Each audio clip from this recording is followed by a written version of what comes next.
Hello, ladies and gentlemen. Sorry, a little late on the opening there. My mic was not working, but I am here.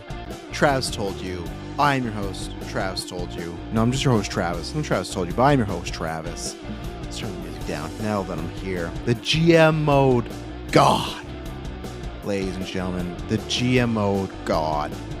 I talked about this a little bit on SideQuest. Me and Mr. Musk, we talked about it, and oh, it was a glorious. We got lots of good things. As always, I'm going to shout what's going on here at Geek First. But just this past weekend, we finished our WWE 2K25 stream. And man, let me get out there for the live people here. Let me know live, and I hope everyone is doing well on this February 10th, 2025. It does not show. It's some stuff is just such a pain. It goes live some places it doesn't. I don't know. It's just like I should mute that too. My Discord thing's going off. My goodness, social media, you never know what's going to be happening. Let's kill the music that's gone. Let's get rid of the starting soon because we are live now. And yeah, today just going to be a little bit of a, people said they want those evergreen topics. Well, you're getting those evergreen topics, ladies and gentlemen. You're getting those today, and I guess not tomorrow. And then soon in February, I will be doing, what is it? It's not showing up anywhere on my phone, so that's or on my computer. That's great. In February, I think end of February, I'll have to take a look and see when it's officially starting. But yeah, it's nowhere awesome. It's where, what the fuck is that? That makes no sense whatsoever. I don't know. Can't share on social media and whatnot. That's great. Open live video. Does that count? No, who knows? Social media is just a mess. So I'm just gonna drop the live now. My goodness, I apologize. I'm not showing up my stuff. It's great stuff. Anyways, very great unprofessional way to start the podcast, but here I am. Very much. Let me look into the future here. Because March Madness, I think, starts... Okay, so it's not till March, but March I'm going to be doing my March Madness where I'm going to put 32 actors together, and I'm going to make the list. I'm still going to probably take some input from you guys, but I'm going to make the list, and then you two are all going to vote on it, and you all too. All you patrons are going to vote on it till we're down to the two, and we're going to crown who's the best actor currently. Not of all time, because I don't feel qualified for that. There's still tons of stuff that I haven't seen. So I'm going to say currently. I think I'm going to put in like the last 10 years. Like, that's going to be the barometer of performances, right? Like who nowadays still has, are they up to snuff, So that's going to be lots of fun. And then later on this week, I will not be live on the Thursday. Thursday is our After 9 NFL Fantasy edition, so obviously it's not for all the patrons. Like, I guess you want to join, but it's for the draft deal because that's where the conversation is, the fun is. We're gonna be talking about the Super Bowl. We're gonna talk about the football fantasy draft season. I get to fucking dog on Kirkland big time. Even if you're not there, if you're not a football fan, tune in for like the first 5 to 10 minutes where I just get to roast Kirkland. I can't wait. I've been itching to do this, so I can't wait for that. And then we're gonna talk about prestige because all of us, there's different pools, right, of winners, losers. We're gonna talk about the prestige. That was Maddie's pick. We're gonna talk about Tusk.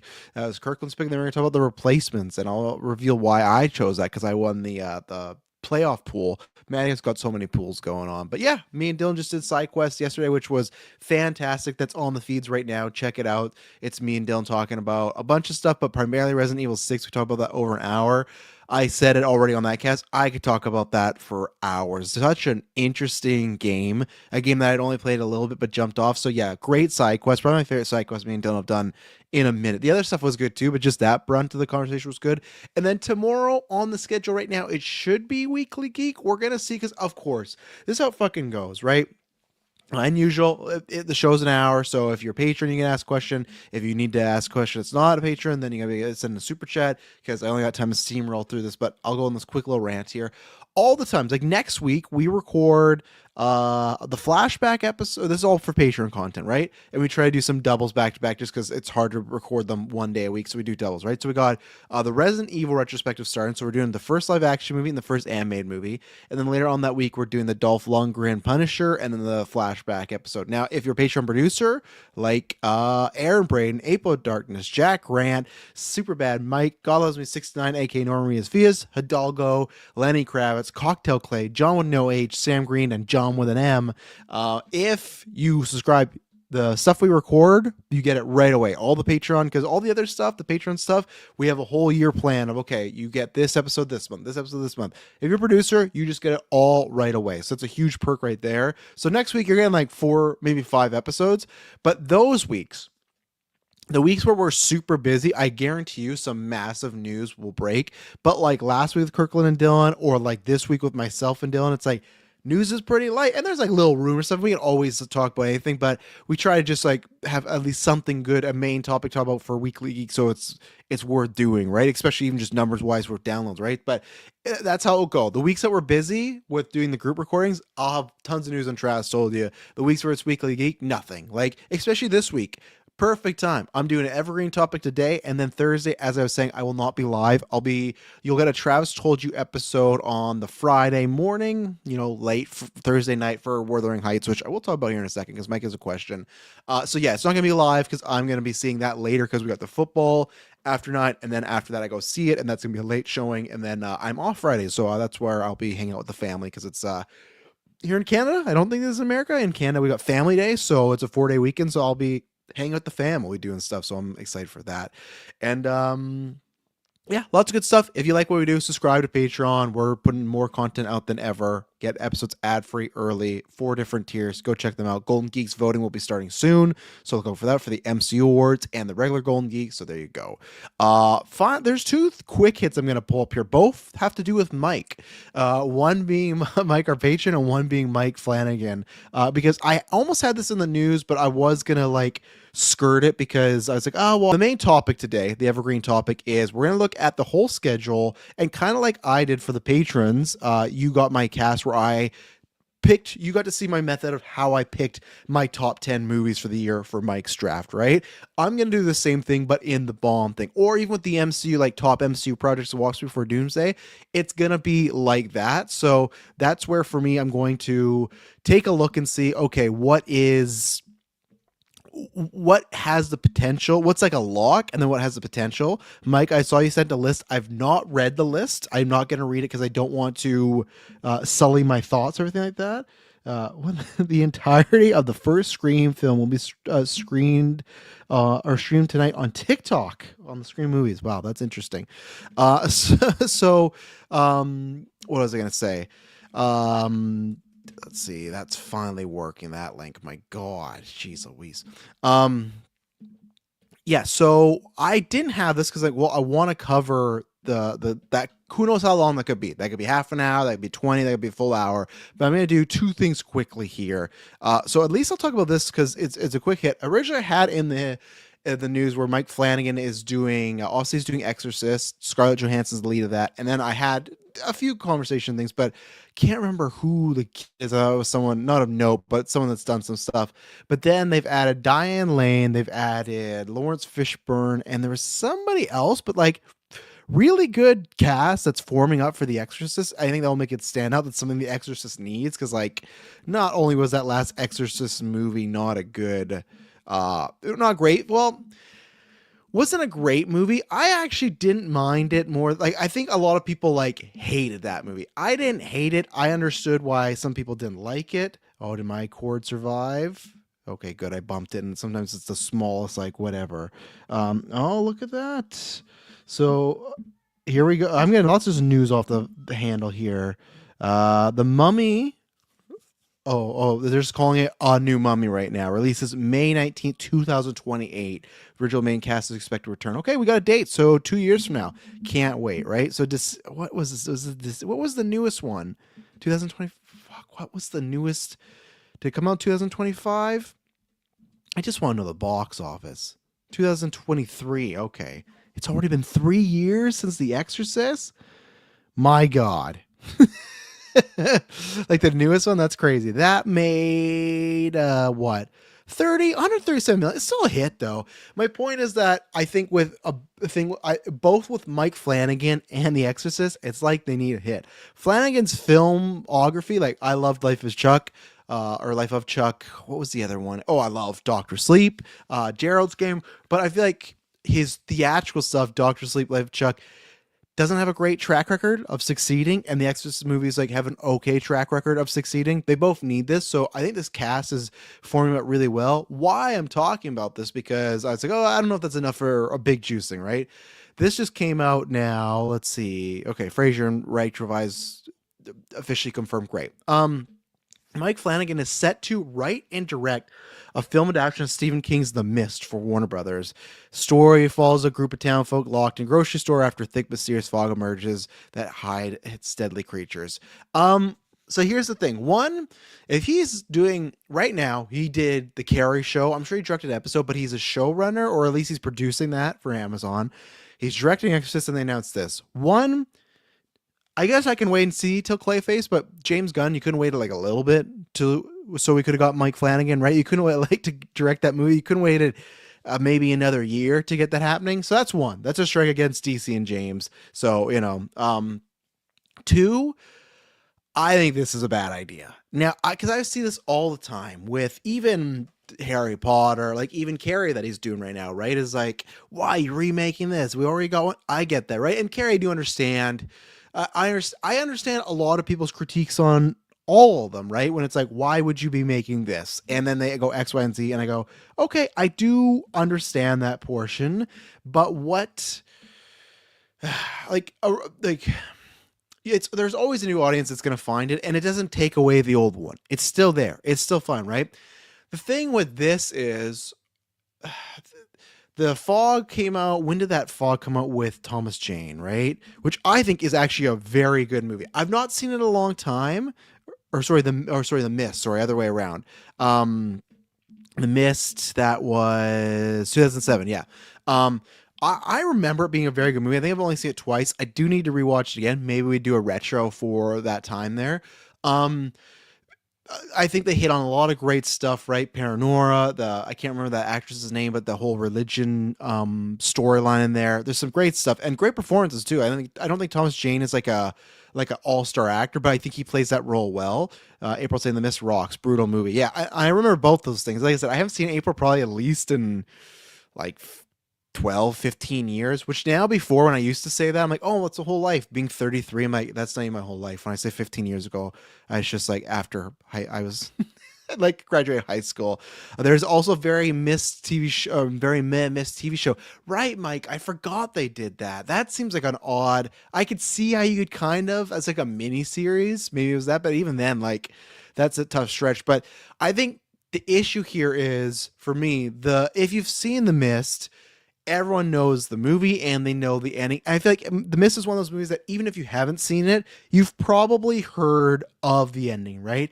It's to the point where Stephen King looked at and said, and they changed the ending to something that is, like April said, brutal. And it's fantastic. Like, it is an all-star. I don't know if I could put it there, but I think I could make a case for, if someone said, hey, this is a top 10 movie ending of all time, I don't think I could fight you. I could be like, I could see all the cases, because it is not, it's just not heartbreaking. It's just a very realistic ending. It's a full circle ending. There's multiple things that are full circle about it. It's a crazy ass movie, but also ending.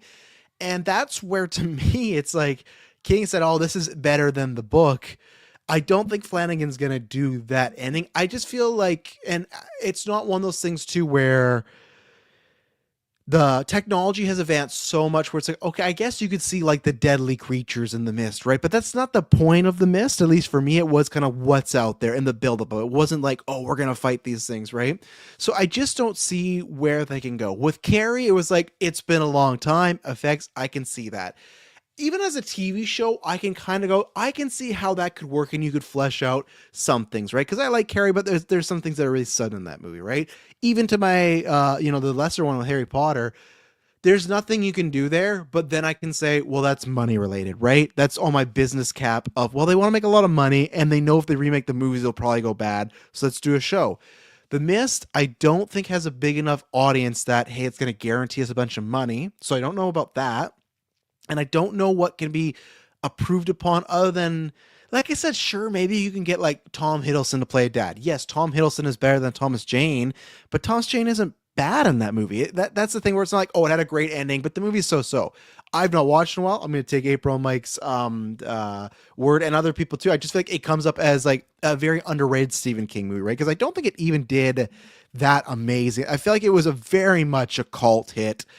I feel like it went to DVD right away. Like, yeah, 13 to 18 million, 57 million. So what? They made like probably a profit, maybe, but still, it's just like, it feels like a cult hit that you saw after the fact. But even then, yeah, only 57, like not even breaking 100 million, right? We just talked about Exorcist, whatever, Deceiver or whatever. Like that's making 137. So it's interesting. I don't think that's a good idea. In my opinion, if I was his agent, it's like, I know you love Stephen King stuff. Find something else. I will watch it. Don't get me wrong. I love Flanagan. He's one of my, like, for current day, like this general, like maybe we'll do a March Madness next year of directors. Maybe we will do that. But for the current generation of directors, easily one of my favorite. Probably my Mount Rushmore right now for the four, the current people that started, like, I don't know. I'd have to look at the era, right? I just don't know what can be, unless he does have some sort of different take on it. Okay, we'll see. But even then, you can't do this ending that I just feel like a lot of people are going to walk on back. Well, that was lesser than, right? And I feel like the only reason you want to do a remake is you can do something completely different or better than, or money, right? And I just don't know if the money is there for that. So, yeah, I guess we'll see. Well, he's doing another project. Excited to see that cast. Like, it's on the nose. I wonder who they get for that religious lady. You can't get the person that played Bev Keane. I know that's the route to go, but that's the other person that joined Exorcist is Chiwetel. Fucking love that Chiwetel, man. This last year really reminded me. I feel like after feels like 12 years. I don't know what happened. 12 Years a Slave comes out, and who did he lose Best Actor to? That was McConaughey, right?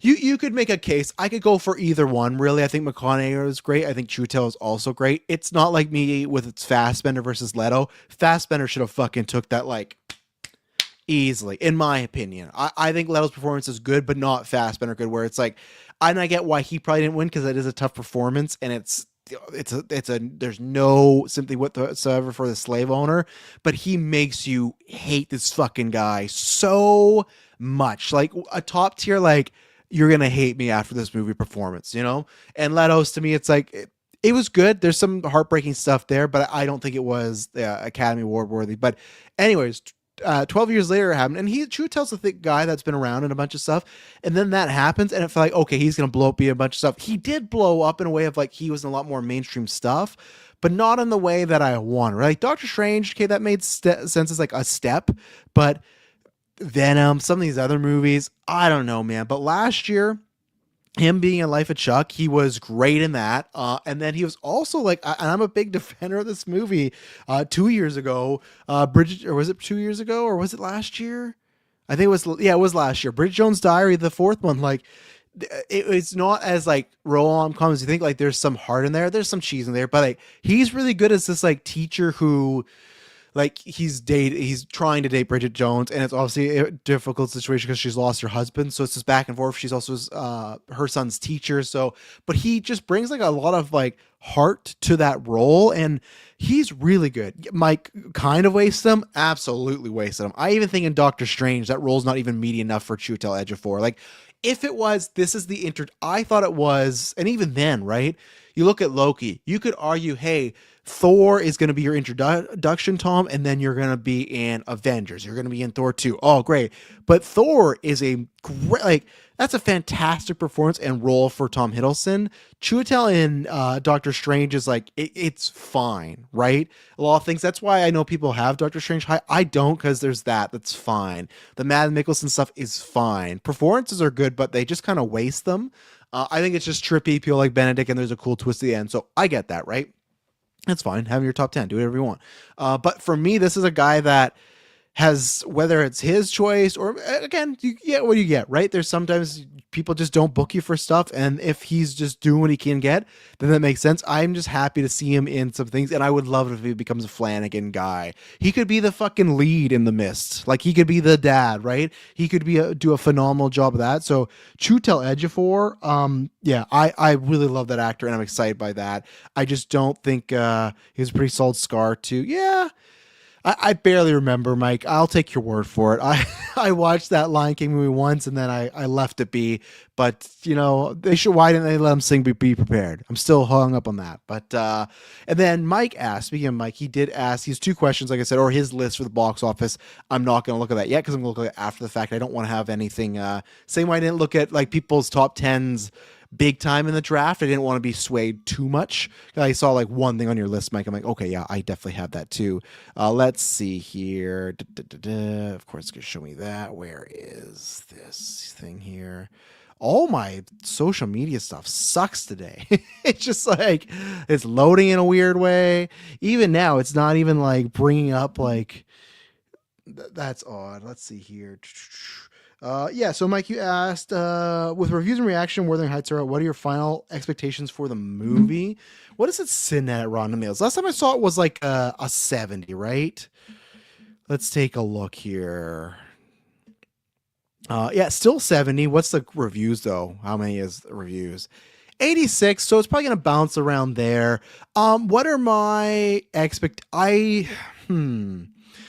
because with those reviews, it's tough. I'm not saying it's a good thing or a bad thing. I'm just saying I know I've already seen a bunch of this adaptation is. I don't give a shit about that.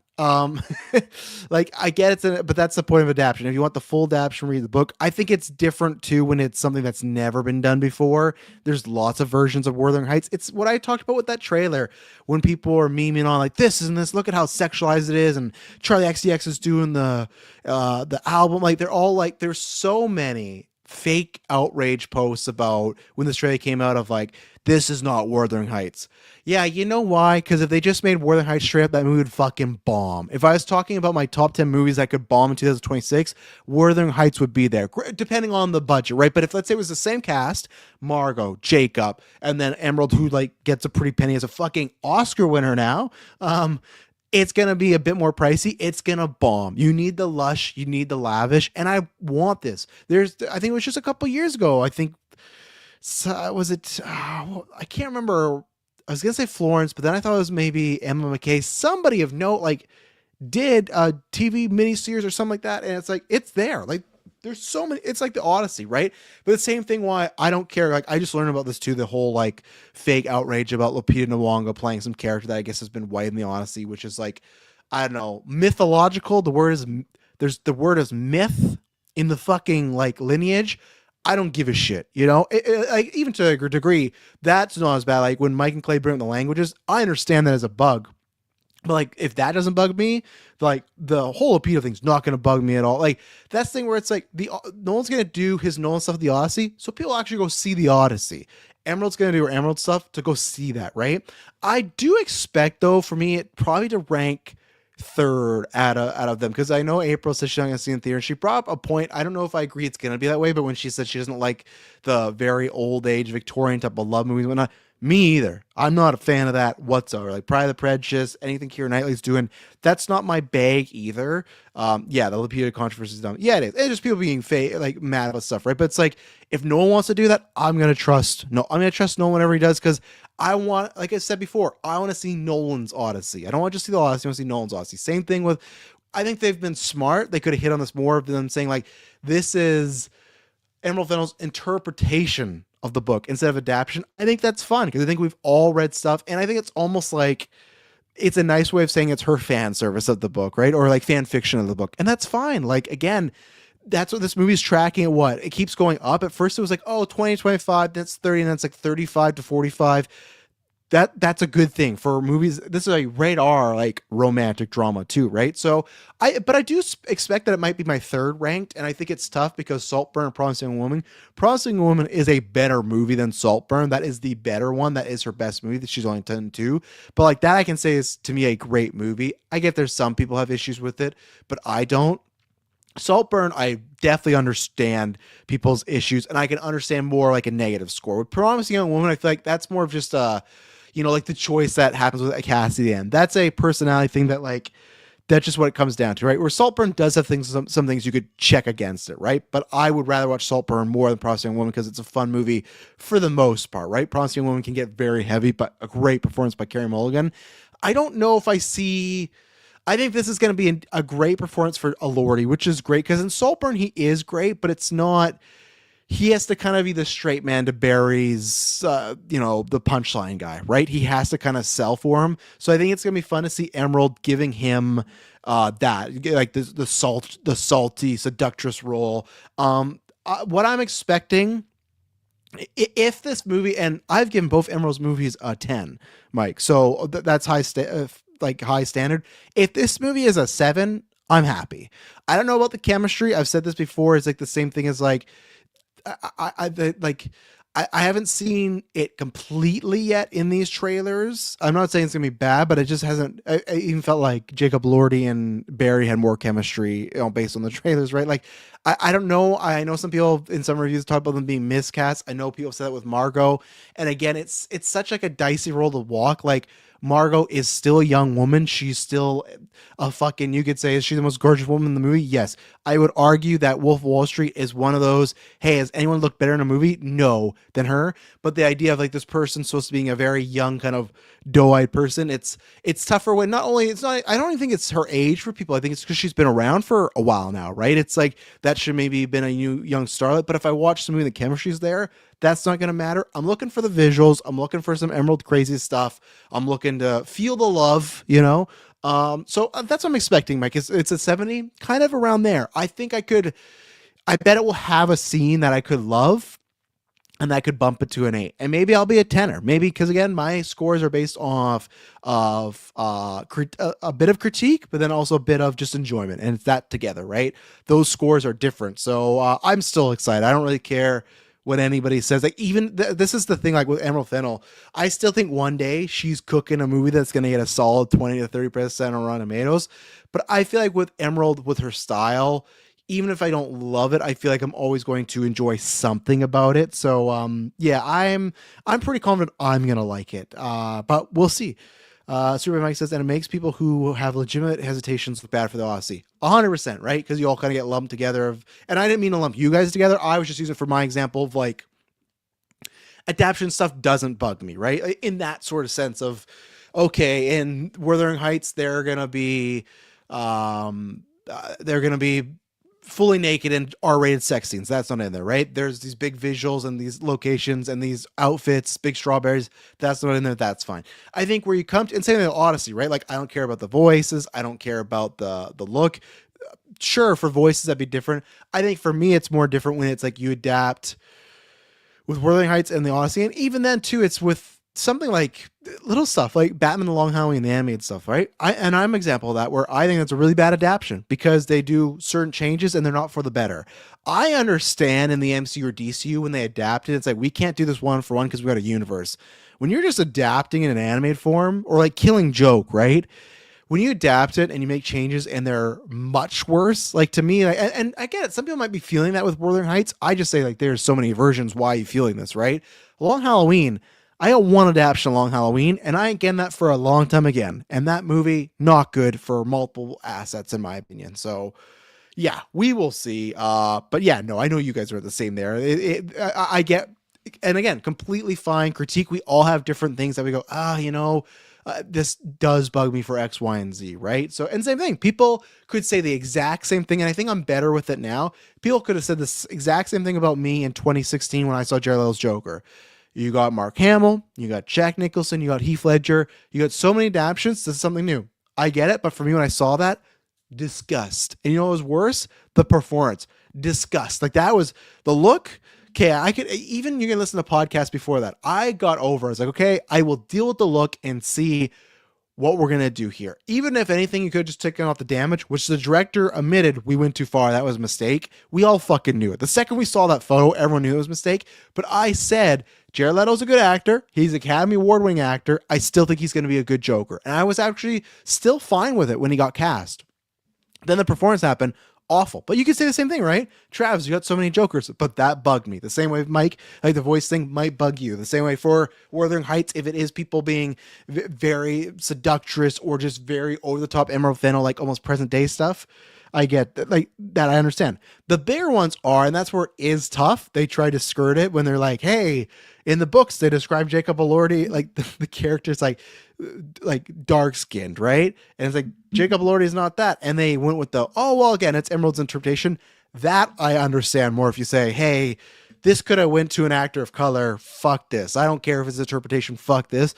I get that, right? I don't have the same hold to the book, but I do understand because that is a form of whitewashing. And if you think I'm a bad person for watching the movie, then I guess I'm sorry. Then I'm a bad person in your book. I just want to see it because of the Emerald Fennel movie. Like whether this was original or not, like I'm a fan of that director, right? And I don't think it's.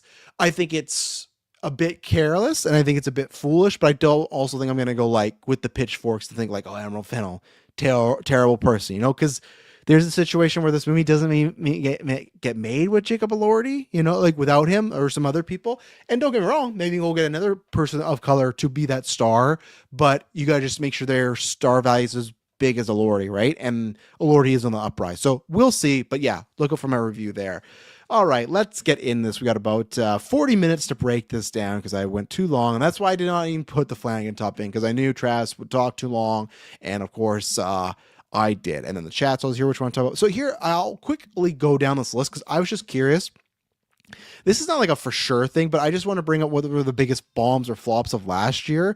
This is from the BBC. So I'm just going to go, and I feel like this is a good way to do it because lots of these movies, we don't have the actual budget for them, right? So to me, it's going to be most of the bigger movies, and it's going to be I gather the budget's this, and I don't think it's going to make that much of a profit. There could be something like, I doubt what happened, but let's say, I'm not even saying Supergirl's on this list. Let's say Supergirl comes out and I think it's going to make 300, and then they reveal, oh, well, actually, it's only a $30 million budget. Well, then it's not a fucking flop, right? So there's some things I'm not going to know. It's just going to be in retrospective what does poorly or underperforms, right? But BBC listed as a top 10, and I think this is like a combination. It seemed mostly box office, some opinion based, but a bit of both, more box office, I think. But number 10, The Smash Machine. I just want to even see what that budget was. And I would say that's where it was kind of like a flop, right? Because let's see, that was, budget 50 million, box office 21. Absolutely. Like even critically what they wanted. So that definitely, yes. Megan 2, yes. Elio, yes. Springsteen, what was the Springsteen budget there? Because again, like to me, like a movie that breaks, well, I guess that depends. It depends. I was gonna say a movie that breaks even to me is not a bomb per se, unless it is like a very expensive movie, because then the market's gonna be even more, right? But Springsteen, that was what? Yeah, budget 55, only made 45, so okay. I Know What You Did Last Summer, same thing. What did that? I didn't know the budgets of some of these. So, and that's where sometimes these bombs or these flops aren't even the ones we think about. Just like last week when I talked about like that the year Smile came out was one of the most profitable. No, like see on this list, I get it. The budget's 18 million, they made 64. It could have been bigger. I Know What You Did Last Summer, but I don't know if I'd put in the top 10. Christie, yeah, that kind of ate it. After the Hunt, I think critically, yeah, that definitely ate it. And I think in box office wise, Mickey 17, yes, that was. Snow White, yes. Thunderbolts, yes. And then they didn't have on this list. I probably would kick out I Know What You Did Last Summer and do Tron. That was another big letdown, right? So what I'm going to do is I will bring them up once I have them, but I'm going to go down all the movies. I'll take a little ad break here. I'm going to take a drink of water, and then we'll be right back.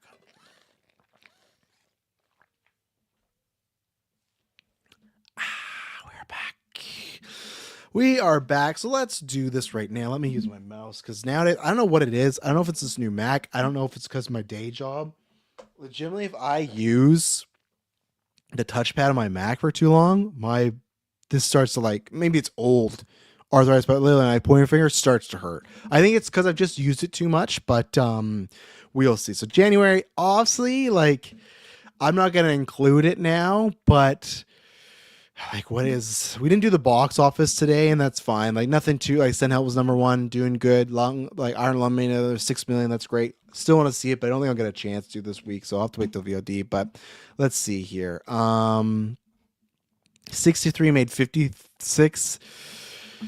Yeah, like I'm not going to retroactively put that in there, and I wouldn't have said that. I still thought it was going to break maybe 100, maybe 50 million less. That is a bomb there. So let's go past what we've gone right now. Obviously, Some of These Strangers is a bomb, but let's see. Wuthering Heights, no. Crime 101, no. Like for its budget, and if I can't make a list, I'm going to come back around. Okay, so let's put bombs.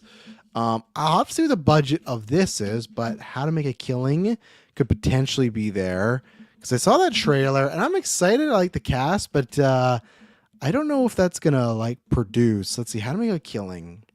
Do they got a budget for this yet? Let's see here. Nothing yet. So I just, because that to me is like, if it's like a big budget, then I can put it there. Likely not going to make the list, but we'll see. Let's see.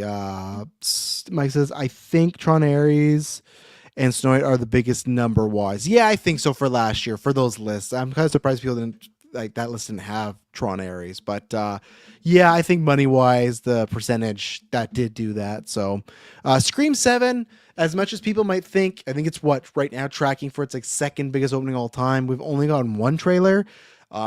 It's interesting. I guess the word is they're worried about like spoiling stuff and what to show. So they still got to release something else, right? That's out in 17 days. Like my tickets are on sale, but no, I don't think so. I think those relatively have like smaller budgets, right? This is one, unfortunately, I think it's going to be in the top 10. I just don't see it pulling numbers, even if she wins the Oscar. The Bride. I think that there's a budget out there rumored, right? Movie budget. There's been rumors of, 80 to 100 million. The most like post after that is how the hell did Maggie Gyllenhaal get 100 million for The Bride? Don't get me wrong. Yeah, Scream's not gonna bomb. That's where it's just like people are we're in a bubble, right? And I get that. And I'm not saying there are films and TV shows that I don't like. Fucking Rush Hour 4, right? I love Rush Hour 2. Rush Hour 1 I like. Rush Hour 3, meh. If it was not the situation, what was happening right now with Ratner and that whole crew, I would be there seeing Rush Hour 4 in the theaters. That's just one too far with Brett Ratner where I go, and don't get me wrong, there's probably tons of other talented directors that are pieces of shit that we don't even know. Look at all the shit that's come out the last couple weeks. And that's where it's like, but if I actively know this guy, Brett Ratner, and what he's done and what people have admitted to and what he's admitted to, I can in good conscience pay to see that, right? And that's where I'm saying with this, there are a lot of people that I've seen saying that about Scream, but I think that is a bubble thing. With Rush Hour 4, I don't even know if it's a bubble thing. I just don't even know if people are going to go see Rush Hour 4, right? Like that thing where Scream, it's a franchise. Sydney is back. They're going to bring back some of these other people. I think it's still horror movies fare like better nowadays, funny enough, like smaller ones, right? But yeah, that's just a bubble. People like, I'm not going to see it because Melissa. That's fine. I'm not going to, if anyone's not seeing it because of Melissa, great. You do your thing. I'm still seeing it for the review, and I'm still seeing it because I'm curious. If I wasn't podcasting, if it was awfully reviewed, I'd maybe like just VOD it. But unfortunately, I do love the Scream franchise. I got a daughter named after Sidney Prescott. So yeah, Scream's not gonna. But The Bride, 80 to 100 million, is that even gonna make that? Like that movie, I'm excited for it. I love Christian Bale. He's on the fucking list for the 32 March Madness actors. There's no way I'm not including Bale. I do consider Bale. It's my limited knowledge, not seeing everything. But when you ask me who's greatest all time, it is Christian Bale. I think he just has the catalog to back that up. So I'm excited. I will be there. I'm seeing Maggie Gyllenhaal's The Bride. I guess unless it's like a 20, like if it's big time raw and people are saying bad shit, but I'm gonna be there. I don't think it's gonna be that. I just don't even know if that movie can make 100 million. Hoppers is out that weekend. I think that's going to do well. Right now it's tracking 50 to 60. I think it's going to do better than Elio's. So I think that could be a breakout hit with the animals and the talking. So The Bride, I think unfortunately it's a contender for now, but let me start making my list. I don't see how I don't know. I don't see that being profitable. I just don't see. It's a weird type of movie, and to me, that's fine. It's like Lisa Frankenstein, or that's what it was called, right? That's a weird movie, but what did Lisa Frankenstein have as a budget? Lisa Frankenstein, and I loved Lisa Frankenstein. Let's see. So that had a budget of 13 million. That's where, in a box office 9, damn. But I loved that movie. Great time. That's where sometimes these very weird movies, that's why I gotta have the lower budgets. 80 to 100 million. I'm glad for the filmmaker that happened. If you're asking me when I'm making this list, though, is it on it? I think unless I can find 10 others, I think that's an absolutely on there. Let's see. Reminders of Him. No Undertone. No. Here's another one. Taylor's not gonna like this. It's not for sure on the list. Project Hail Mary. I talked about this in the Super Bowl one. I don't want to be that. People have said good things. I like Lord Miller. I love Gosling. You know, not that he needs me to like pay him. He's fine. But like, I want to do well because it's supposedly a great original story. So let's get a great original story in the box office, right? But like, what happened? Let's see, Box Office Mojo. Let's see. Actually, let's go with the numbers. Let's do a quick, because this will help me with the list overall as well too. 2025 biggest movies. I don't know. When you're on the spot typing, sometimes you're just like, what can my brain conjure here, right? And I think that does good. Yeah, because I can go to the year. Okay, so let's see in this decade what's original in the top 10. Nisa 2, no. I'm sure Nisa 1 was, but still sequel, right? So no, Zootopia, no, Avatar Fire and Ash, no, Lilo and Stitch, no, Minecraft, no, Jurassic World, no, Demon Slayer, no, How to Train Your Dragon, F1, I'm gonna say no. That's backed by a huge $1 billion corporation brand, maybe trillion, no, and Superman, okay? So nothing original in the top 10. And I'm saying top 10, right? I'm just saying as far as, it doesn't have to be top 10 to be successful, but still. And I actually think it has a pretty big budget. 2024, Inside Out 2, Deadpool, Moana 2, Despicable Me, Wicked, Mufasa, Dune, Kung Fu Panda, Sonic. No, I'm going to go 2023. Barbie, Mario, Oppenheimer. Oppenheimer is like the closest you can get, right? I think we've talked about this before because I remember saying that's the closest you could get. Original movies don't always, Mike, you literally took the words from my mouth. So I'll give Mike the points there. Project Hail Mary could be Mickey 17 and 2026. That's exactly where I was going. I just like this original space concept. I've said this too I'll put it on the list right now with Disclosure Day. I don't know if that's going to pull it either. I brought this up with Dylan where it would have been a massive deal. All these aliens and all this stuff going on, like maybe 10, 15 years ago. Now it's like people don't give a shit about aliens. Like, and I do, but like stuff comes out about like real life aliens and UFOs. They're like, okay, cool. And they move on to the next TikTok. It's like, we would have killed for that information, right? So I just don't think like it being like, it's one of the greatest stories of this decade. At this time, that doesn't cut it anymore now, right? And like Ryan Gosling's not like box office proof. You know, sure he was in Barbie, but it was Barbie. Look what happened when he was in Fall Guy, right? So that's where I think there's a good shot, and it's Amazon, so they'll be fine, right? They don't need the money, but like if we're just looking at what success stories are and what people will make going forward, I don't know. And even then, like, let's look at The Martian. Very different time, right? But I just want to see what The Martian made. Yeah, 11 years ago. Christ. 11 years ago now. That was, yeah, like no fucking way. Budget 108 million. Box office 630. Not a chance. That is crazy how just even 11 years where I would still count like a book, like in that sense, like an original IP. Crazy how just 11 years ago, like that made, 400 million away from $1 billion. Not happening here. I don't think you can redo that. That's good for The Martian though, but I hope I'm wrong. That's lower on the list, but I think it has potential. Let's take a look here. What's next? I lost my place. Okay, Mario Galaxy. That's on the list. No, Mario Galaxy's fine. The drama, depending on how much it costs, it shouldn't cost much. But if it's one of those like indie movies, like I joked about it with Dylan, but like a complete unknown and Mario Supreme, with them being like 70+ million, it's like anytime Timmy's around, you get a higher price tag, eh? So if it's the drama, could be honest, I don't think so. But same thing. This is like, what was the budget for Evil Dead Rise? Because I'm looking at Lee Cronin's The Mummy, and I'm seeing what we're dealing with here. 15 to 19 million. I doubt that. I think even Lee Cronin's The Mummy will still be like 50 to 60 million, like a profit, maybe even 40 to 30 to the least. So it could be just a break even, but I think it will still be okay and not like destroy the studio, right? I think they're making it for a good amount of money, not water. I saw the words deep water. I was going to say that. Michael, I don't like, here's the thing, right? Because I know people have talked, like Dylan was in that camp. I don't think there's a chance that it bombed. I think I've said before that I think 600 million is like the minimum. I could be wrong. Maybe I'm overshadowing this big time, but I think that is the minimum. I think if you were to tell me 500, sure, maybe I could get there. I still think it's higher. I did put it lower in my top 10 movie predictions because I just want to play it safe, but yeah, we'll see. Let's see. God is God. Oh, and this is going on the list for show.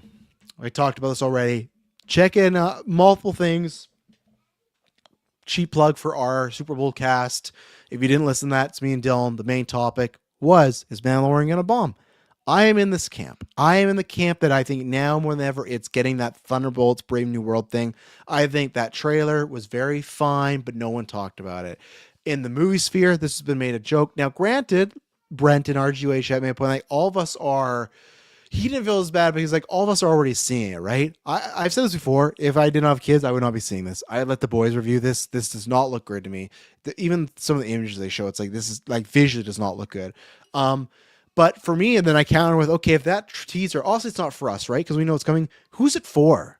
Like, who did that sell in a 5-hour broadcast where you're hit with ad after ad and Bad Booney and the football, all this stuff, the trophy presentation, Sam Darnold, congrats, Kirkland, suck it. Are you going to remember the Clydesdale spoof Mando thing? I don't think so. I think I'm not. I'm gonna say it's DOA on for a blockbuster because you might say if I say Mandalorian's DOA, you're gonna be like, oh, it's Travis. Like you think it's making like 100 million? No, I'm saying for a blockbuster, I think it's DOA. I don't think it's having the pull. And as I brought up before, I think all those cute things like Grogu, that's gonna go to Yoshi, my man. Like Yoshi's gonna suck up all that cute money from the kids. So yeah, I think Mando's gonna bomb, and I think it's going to be a very interesting situation. And I've said before, I still could see it even hitting 6 million or being a profit. I'm not 100% locked, but now I'm at like a 75%. It's happening, especially too if that comes out and it's reviewed very like manly. Then I'm boosted. But I'm saying it's 75. Yeah, I'm thinking Mandalorian Grogu is gonna bomb for what they want to. Granted, I'm not sure what the budget is. I think the last few seasons were more expensive, but I think they're just putting this out of, hey, we'd make no money from this or no extra money from this on Disney Plus. Let's get people like myself to pay for it extra that already have Disney Plus. That's it, just to make money. The real, like, this is a test, but the real test is also Starfighter, right? But, this is still a test because if this does well, then they'll keep making more of these. If it does poorly, then that's going to change a lot of the landscape. So, Masters of the Universe. Yeah. Don't get me wrong. I don't know what the budget is of this. We don't know, but I think Master Universe. I think I talked about it a couple weeks ago when me and Taylor were talking about it, the Travis Taylor told you. I think it's just it's of a bygone era. As much as hey, good for the Muppets, getting watched by over 3 million on ABC and Disney Plus. That's great. I watched them and the kids. We enjoyed it, but I can fully admit that lots of people my age don't fucking care about the Muppets. Right? I still do. I've not met anyone my age in person in real life that cares about He-Man. Like, and I have a wide strike zone of friends like that were from high school and after the fact. No one cares about He-Man, and I just don't think the youth is going to care about He-Man. We're not gonna, maybe the older generation, but I think what's being proved now that look at Iron Lung and other stuff, the Minecraft, the younger generation, like there's this kind of idea of the young people, they don't appreciate cinema. That could be true, but they still go out to it. I think we're seeing more and more statistics that older people are not the ones going to the cinemas. And if that's the case, that's primarily fan base of He-Man. It's not locked on this list, but I think it's going to be there. And right now on my list, I don't have anyone that's bumping off.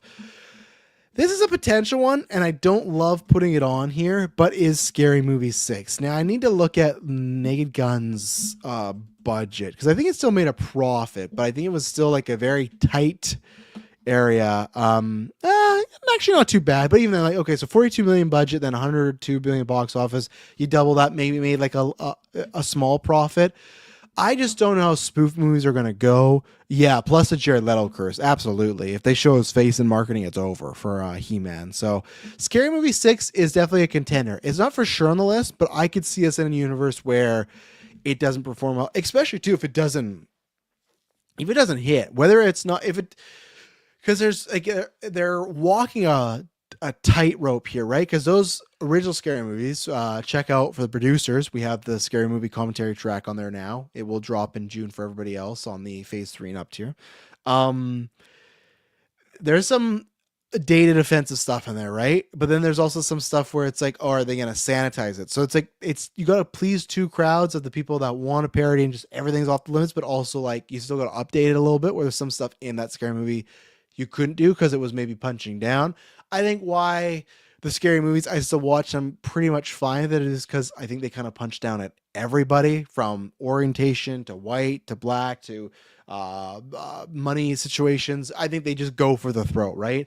But there's some stuff, if you were to say, probably one in particular, like the Dewey character, it's like, yeah, that's something that might not fly. Even if there's some funny moments, it's like, that's tough. So I could see a lot of people, I don't care about this. I think it also depends on the franchises they're spoofing. I think that plays a big role into the success of this. But I think people have seen a lot of bad spoofs, right? So that's tough thing. So scary movie could be there. I will put this there too. I don't like doing it. Supergirl. I don't think it's for sure on my list, but that's a contender. Right now I think my 5 locks and then 2 contenders. Let's see. Minions and Monsters, which is weird they're not having those 3 minions be the main characters anymore, but I digress. Ooh. I guess not Evil Dead Burn. I was going to put that there. I think Evil Dead Burn is just going to underwhelm if they don't move it. I think it's going to not hit the heights of, because what the other one was like 100 million, right? I just searched this Evil Dead Rise. Let's see. 147 on a 1519. I still think now, granted, I guess it could have like a 20 years later situation just completely drop off, but no, I still think it could do better in other places, and I think they're setting up for failure there, but I still think it'll make a profit because I think they're making these movies for cheap, which they should, right? Super Troopers 3, I think that has to be a cheap movie, right? So I think they're fine. Here's another one for how much it costs, and again, I will be there because I'm a fan of this stuff. The girls are a fan, and I said this before. It's a contender right now, but it's Coyote vs. Acme. What did that Looney Tunes blew up the earth? Did like 15, 12 million? One of the lowest draft things in the Geekverse history. Granted, you have John Cena and some other people in here. It's written by James Gunn, but like, I think Looney Tunes is also one of those brands that I don't know if people care about, right? I'll be there. It's like what I said to people. It's like, you better fucking show up. For everybody that made a big deal about, and I'm not saying you should not have made a big deal about this. Absolutely. I don't want films get rid off for tax purposes because that sucks for the town. It sucks for the artists. But I'm saying also all the people that tweet about it, made a big deal about it, X, Y, and Z, fucking go see this then. I'm not saying that's gonna, I think it's still a smaller bubble, but you better go see this goddamn movie. Let's see. So in September, this is a tough one that I've been thinking about. Practical Magic 2 is out, but that's not the one. Resident Evil. This is tough for me because Resident Evil, that last one, because I just searched this up recently, Raccoon City, it was like low. It made its budget back, but so it had a budget of 25 million, but made 42. That is some low fucking, right? We talked about this with Silent Hill, right? That's the last time I brought this up. Was Silent Hill made more sense to me because I feel like sure it's trying to make a comeback, they're remaking some of these games, but I think it's those movies weren't as well loved and big, and it's also like Resident Evil that have consistently had games almost every 3 years, maybe more. It was a COVID movie, okay. So was it actually? Let's see, when did that come out? 2021. It was, Mike, but it still was 2021 COVID, where I'm not saying every movie is like this, but like Venom was making lots of money. No Way Home was, right? So it's like, if people cared enough, people would still come out and see it, right? You're right. I'll definitely put the asterisk on it that would maybe cost it some, but if people want to see it, they want to. And with Resident Evil, like this is kind of like I was talking about Flanagan and Exorcist, like this to me is the last shot. And I hope not, especially replaying the games. I will talk about some of the movies when we get there, the retros. All those Mila movies, why the fuck? And Raccoon City apparently does this, but a terrible job. Like, why the fuck aren't they actually like adapting these games? Talk about Wuthering Heights. Why aren't they adapting these games? Like Resident 6, like it is Mission Impossible with zombies. Why aren't they adapting these? And you don't gotta do them beat by beat, but it's like these movies they did with Paul W. Anderson, and that fucking Christ, Paul W. Anderson, fuck me. That was like last week when I saw that report of they're doing House of Dead, and he like. I don't get it, man. I'm looking forward to watching all these Resident Evil movies because I'm in a mood, and I think they're going to be very fun retrospectives. I think when we have to talk about middling to bad movies. And I think that's why lots of times when people, I feel like most times patrons, 75% of the times we've been made to watch some of my patrons as bad movies, because I think people like when we talk about the shit, right? And we just get into it. I'm not looking forward for the film, like the watching of those, more the reviews of them, right? And Paul W. Anderson, I'm not gonna say he's like Yule Bow levels, but like who is trying to like, he's made some petition to direct this one now, but like he is, I don't even know direct for, but like it's just like a stamp of this ain't gonna be good. It's a guy that like, how do you get work? I don't know. I guess like smaller budget, probably good timing. Maybe he's a good guy too, and that's great, right? Happy for me as a career. But when I saw they're doing House of Dead, so it's like one, because they finally, whoever's in charge of this was like, we should, Resident Evil, massive franchise that's literally in its best years now. Since 7 has revitalized, 8's the best selling game. I've not seen the hype for Resident Village, like, or Resident Evil Requiem in a long time. Like, it is palpable in the gaming community right now. People are, fucking Leah S. Kennedy is back, but still, like, people are excited for that game. This is the time, and they were smart. This is the time to do that. But it's just so funny. It's like, okay, Zach Crager gets it. What am I going to do? Well, I'm going to do House of Dead. Okay. And what I'm saying here is Isabel Merced. I could be wrong, because this is the thing, right? I understand there was a couple weeks ago or months ago when Leo said this, right? They asked like, oh, what's a mistake do you think some actors are doing? And he's like, well, I see some actors that get some name or some notoriety, and then they're in a bunch of stuff, right? And it almost like lessens those potential success rates for those projects because they can see all the time, right? It's like the quote I say about Denzel when he says, like, he told Michael B. Jordan, like, don't have social media because if they can see you on the weekdays, they won't pay for you on the weekends, right? Maybe some truth, maybe not, but whatever. I think that with Merced, like, maybe it's a case of this is all she's getting offered, but she was in Supergirl, she was in Last of Us. There was another thing, I guess like Madam Web, not so much, but still like at least an IP. And then I thought there was one other thing. She had this streak of like getting all these projects announced that were really good. Isabella, I'm telling you, don't do this. Don't. Sometimes it's worth the pass on a project. Start a podcast, get another role, wait till Hawk Girl, like you get that movie or spinoff. Like, this is not the way to go. I would be fine if it was House of Dead with somebody else. Like, okay, maybe there's a chance you've seen a script that could break out. Sure. With Paul W. Anderson, what are you doing? So to go full circle, will Resident Evil be a bomb? I'm going to put in the contenders because I don't know with that brand. This is its last shot. I don't want it to be. I want this to blow up and then try again and even adapt some game stuff. I would love that. Even though if Zach Crager's not doing game stuff, it's just the idea of if this does well, they might look at Resident Evil as a bigger IP and let's take some better care of it, right? Like what Disney and or Century Studios did with Alien, Predator. That's what I kind of hope happens here. This can revitalize it because I do think this is its like last shot. Because I was gonna say, oh, you could do a TV show. Well, I got canceled after one season on Netflix, right? Same thing, didn't really adapt the games and stuff, but I just don't know that movie and that franchise, and it can pull some international stuff at least, but what is it nowadays? It's odd that it should not be pulling the same as Silent Hill when this is much bigger, right? So I'm going to put it there.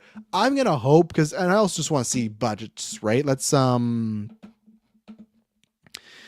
see, sequel, canceled sequels. Oh, of course, this fucking guy. Director Joanne Roberts stated if there's a sequel to Raccoon City, he would like to adapt the story of Code Veronica, reference in the film of the Ashford twins. Fucking Christ. I loved Code Veronica. I went for that remake. And interesting. And that's what I mean, like, Resident Evil 7 and Village. You can easily, like, how do you not cast Rhea Ripley as fucking Lady D and go make a fucking $500 million, you know? What are we doing here? Let's see. So Zach Crager, I just want to look under. Okay, yeah. So Zach Crager, what was the budgets? Barbarian had to be a small budget, right? Let me just take a look here because that's where I think this will help me from if it's in the list or not. So weapons, I know it was a hit off. So I'm just wanting to see what it usually comes in at around a budget time as a budget. So weapons was 38 and then this was 4.5. That's great. My hope is, and especially because like the cast, right? Like I shouldn't have closed that.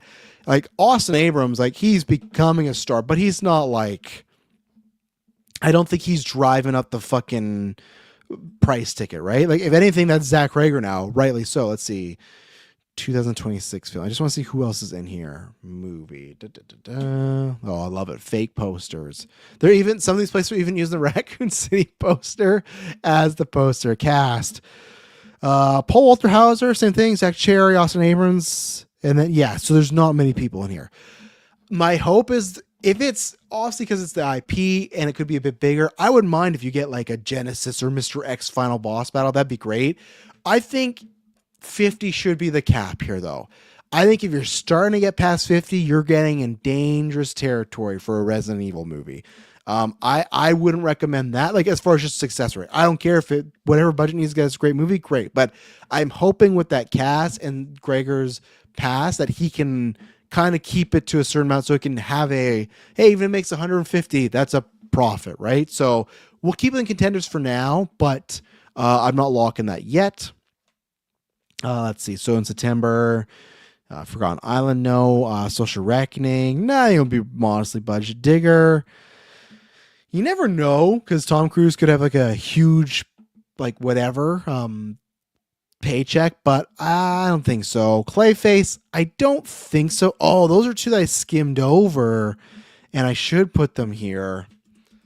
Mortal Kombat 2 and Street Fighter 2. Now, granted, those could be lower budgets, but what was the Mortal Kombat? Mortal Kombat 2021. What was the budget of that? Obviously became HBO Max's biggest movie of the year, right? Which was crazy times, but let's take a look. How much time I got here? Okay, I got some time here. 55 million. And then box office 84. Also, that was peak COVID, April. That's when they're releasing the day and date movies. And Street Fighter, I'm going to keep them there. They're pretty similar. I could just see both films not doing great. For some reason, I could see Street Fighter doing better because I think it has more like memeability. I'm not just saying that because, you know, like the big dog Roman Reigns and the American Nightmare Cody Rhodes are in that movie. I just feel that there's much more room for error in Mortal Kombat because, or no, other way around. I think there's much more room for growth, and also because it could just be Minecrafty where people go to have a good time. Let's just look at the days, right? Okay, so this is September. So we have Resident Evil, Practical Magic 2, How to Rob a Bank, Avengers Endgame re-release, and then when is Street Fighter? Oh, Street Fighter is October. I don't want to read out it's September. I'm a fucking idiot. Bigger, The Social, Reckoning, Other Mummy, Street Fighter, Clayface, Wife and Dog, Shaun the Sheep. I think even with, now I can bring it back, not a fucking idiot. September and October, there's not really like looking like a comedic, maybe How to Rob a Bank, but like a comedic over the top movie. I'm not saying Street Fighter is going to do well. I'm just saying in juxtaposition of Mortal Kombat, which let me see. I think that's in March, right? Okay, so Mortal Kombat. No, it's May. Okay, so May got Devil's Wear Prada. That's gonna do gangbusters, and then it ends with Mando. So it's right. It's a good slot. Mortal Kombat. It's kind of right in the middle. And Mando and Devil's Wear Prada has different audiences. I just think like I love Carl Urban, but I think that's just a thing where people might see like even if it's like stupid like Andrew Schultz and people follow his comedy like. I think there's just a better potential. So if they both don't make it, maybe I'd put Mortal Kombat, but maybe they will. Let's see. Okay, so then Shaun the Sheep, no way. November 6th, Dr. Seuss Cat in the Hat. No, I think he'll still make a profit. It looks awful. Dr. Zilla. Godzilla -0. No, they make that for cheap, for maybe some bad reasons. Ebenezer, I think that'll be cheap because like... Let me just quickly look at all the budgets. Like, and I don't think Johnny Depp is, in my opinion, probably like, I need a massive fucking. I think he's just happy to be in a fucking wide release North American movie coming up. But I feel like X, Pearl, Maxine were all pretty cheap, right? Pearl. They don't even list the budget. That's not on Wikipedia. That's odd. So, so Maxine just as a budget was under 10 million, maybe 22 million. Oh, and I love Maxine. That's brutal. X, I don't see a budget. Then Pearl. So let's say they're all around that, like 5 to 10. Like Pearl couldn't be that much, right? So I think Carol's fine. unless Depp is asked for a big price tag, but I think it's fine. Let's see here. Hunger Games, no, I think it will. I think Hunger Games will profit. I think that last one did, and I think with the bigger prequel situation, bigger characters back, you got fucking Hutcherson and Lawrence back. I think you're fine there. I think there's a chance of Hex, but I'm not strong enough to put there. Meet the Parents for Faulkner-in-Law, I think will be budgeted right, so no. We'll never know about the money, but Narnia, I could, even though I'm wearing my, directed by Greta Gerwig thing, I'm not saying it's gonna bomb. I'm saying that's like a Michael thing where I could see it being huge, but we won't know the numbers.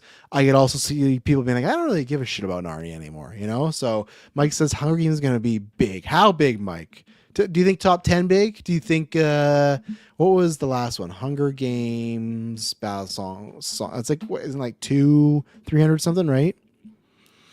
It's 350. So, you know what? I could with what's coming back. I agree with you now, Mike. I think it's gonna be big. I could see like half a Billy. I really could. And then let's see, December, Violent Night 2. No, it should be fine. Jumanji 3, that'll be big. Avengers, Doomsday, Angry Birds 3, maybe. But I think I'm happy with my list here. So let me screen share it. You had in the top 10 of your top list. Okay. I was gonna at some point, if I ever have Evergreen, I probably won't do it now because I feel like it's not gonna be like, I want maybe one day as a small topic, I'd like to go over your guys' list and talk about what I agree and disagree with, because I didn't think about that with my lists. I think if there's a couple disappointments that could happen, so I could see it. I would say still no, but I still definitely could see it. Let me do a screen share here then. And so bombs. So I'll have what I just called bombs. Let's see here. Bombs. Okay, so right now I need all of them. But I have my contenders here of what I think could bomb. So I got The Bride, Project Hail Mary, Disclosure Day, Mando, Master of the Universe, Scary Movie 6, Supergirl, Coyote vs. Acme, Resident Evil, Mortal Kombat, Street Fighter, and How to Make a Killing. So I got to cut 2 from this list, hey? I think to make it easy, I'll cut How to Make a Killing because I'm hoping it's budgeted okay. I would just think that it's like, maybe the stars run up, right? And now I got to cut one of these. So just be saying, like, what do I think will be the most successful based on the budget? I don't know. Great. Let's go with the locks. I'm sorry to do this, Maggie. I hope I'm wrong. Bride's a lock. I'm going to say Mando's a lock for me now. Master of the Universe is a lock. And this is what I think, right? Could change. So I guess I'm not fully ready to lock Disclosure Day. I think I'm going to lock Hail Mary. I'm sorry, Taylor. I feel like, because right now what I got left is Disclosure Day, Scary Movie 6, Supergirl, Coyote vs. Acme, Resident Evil, Mortal Kombat, Street Fighter. I'm happy I got the Mortal Kombat and Street Fighter there because they're definitely both making it. It's just, actually, did I miscount? 1, 2, 3, 4, 5, 6, 7. Oh, no, I didn't. Okay, we're good. So I think the 2 I'm between, really 3, but I'm going to keep it there because I still think people could go, I don't care too much about it.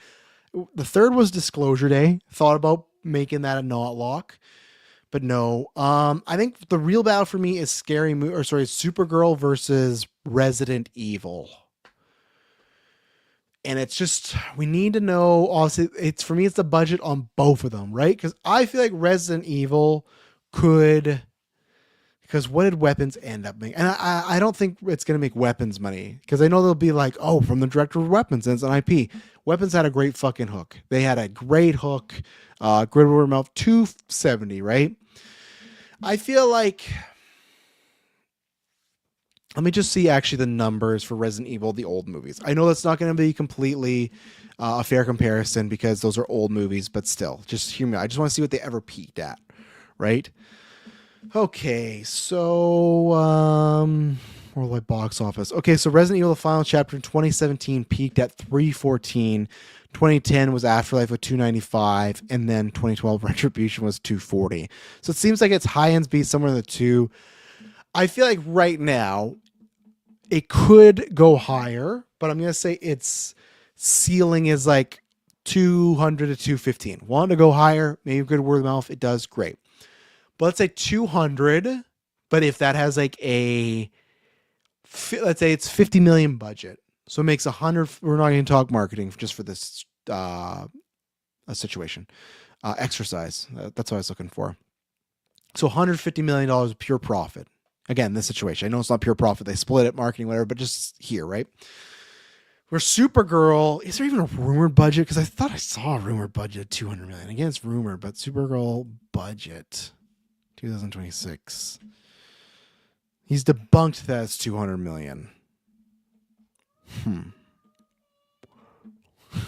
don't know what Ellie's doing out there. Oh, like what?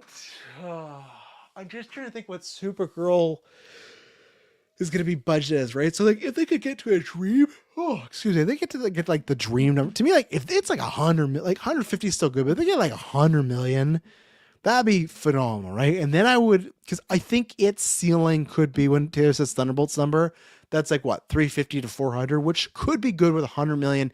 Not great. They want it to be bigger, but I think if they're shooting for a certain goal, which I hope they are, could be good, right? So it's just what's going to be more profitable. I feel like I have to bump Resident Evil off. I feel like I have a low, because I think I have a higher risk of Resident Evil or Supergirl having a bigger budget and more stuff we didn't know about and some situations in summer and it bombing versus Resident Evil having that 50, or even I think I got a better chance of, oh yeah, Resident Evil only cost 25 million. And like, oh, that's awesome. Or 30 million. Like, I think that situation where Supergirl has a bigger chance to have a bigger budget and do poor in the summer versus Resident Evil also having a bigger chance of having a lower budget than I'm giving it right now. So for my list, do I just do that? Does it format it? There we go. We'll do that.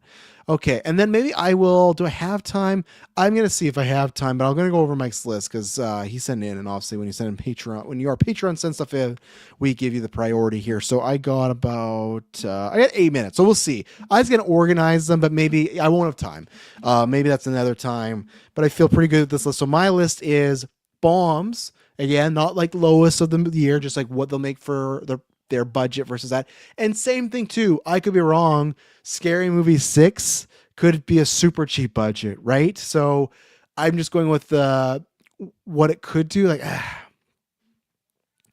yeah, that's tough. I'll leave it there for now, but honestly, that would be like 10. If I could do that, yeah, let me do, let's do 10. Maybe I could quickly do this. Let's see here.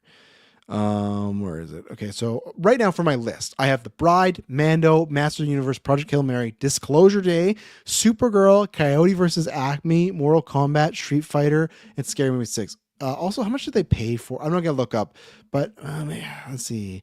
Coyote, Acme, how much did it cost to buy? Let's see if that's gonna quickly. Because how much did they spend? Approximately 50 million. Okay. So that's definitely at the bottom, actually. Or no, that's at like I put that as like maybe the second top, to be honest. Because maybe it breaks out. I don't know. That's tough. But let me read Mike's list. Because yeah, like I said, I will maybe try to organize it, but I'm running out of time here. So I might not get a chance. But let's see. Where are you here, Mike? Okay, so if you comment. Let's see. Okay, so let's see. Oh, that's why it had I didn't know they came together. Your top whatever movie it says my top 19 most likely to bomb. I think it most top 10. I was like 19. Now it makes good sense. Still think will be a trash fighting against Wuthering Heights. Yeah, definitely. I think I got that vibe enough because I don't need it to like I still have problems getting more. I don't need to be like Saltburn like sexual like to that level. I can enjoy that for the thrill of all this is crazy shit going on here, but I don't need that with every one of Emerald Fennell's movie. But okay, so whoa, Mike, holy shit! So okay, so your one, you put Screen 7 on there. That I don't think so. I think you'll be wrong on that one. I think it's going to because the last budget was like what Scream 5. Let's see. Yeah, but Mike, I hate to break it to you, budget of 24 million, box office 38. This is going to do better than that one with Nev coming back. There's no way that's bombing. That's not bombing. I can't be with you on that one. I think it's still going to do pretty well. This is a crazy one. Number 9. Tell me your reason why here, Mike. Dune 3, if released. What? I'm guessing you're subscribing to the fact that you think that like Doomsday will just eat it all up. I can't say it's going to bomb. I think they'll still make a profit. I still think it could take a hit. Maybe it does have a Barbenheimer. To me, I could never put that list. That's crazy. Project Hail Mary, okay, we're on there. Hoppers, you think there? Okay, I feel like that early tracking for Hoppers is pretty good. If it's like, do we got a budget on that yet? Hopper, because Mike, this is one thing, Mike, I'll say, like, when that stuff comes on during football, the girls are, I got a Hopper. I got the movie from 1978. What was the budget of that? $6 million, made 78. Great for Hopper. Oh, Burt Reynolds, fantastic. Let's see. Is it Pixar, right? Why is this not coming up? Oh, because I put Hoopers. Fucking Christ. So right now, budget of 150, tracking 50 to 60 for opening weekend. I think it's gonna be okay, Mike. Whenever those come on, my kids are locked in. It's gonna hit during spring break as well. I think Hoppers is gonna be okay. I'm not saying you're wrong. Hexed, you could be right. It is a big budget, yeah. Like Hexed, we haven't seen much, so you could be right. That one I thought about putting, but because I haven't seen enough, I just put that in like the category of like the TBD. Hoppers you could, but I just think that it is a big budget, but I think it's already tracking better than Elio, and Elio finished at, what, can I just open my fucking page here? Oh my God. It's because I'm running my work browser as well too. That's probably why some of the things are slower for me today. Elio. 154 million, and I think it can make that. So I'm iffy on that one. I can see you including it though.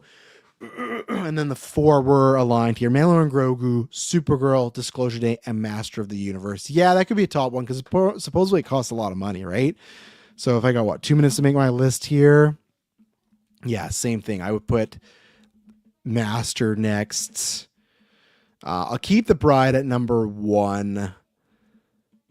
Even though I think Coyote vs. Acme could be that. Project Hail Mary, Disclosure Day, Supergirl. Yeah, I feel good with the rest of this list. So yeah, my list, what I think: The Bride, Coyote vs. Acme, Master of the Universe, Mandalorian, Grogu, Project Hail Mary, Disclosure Day, Supergirl, Mortal Kombat, Street Fighter, and Scary Movie 6. We will see, because I got to revisit both of these at the end of the year when we do the top 10 box office. Also, we'll have the draft with Mike's results, but then we'll have this as well.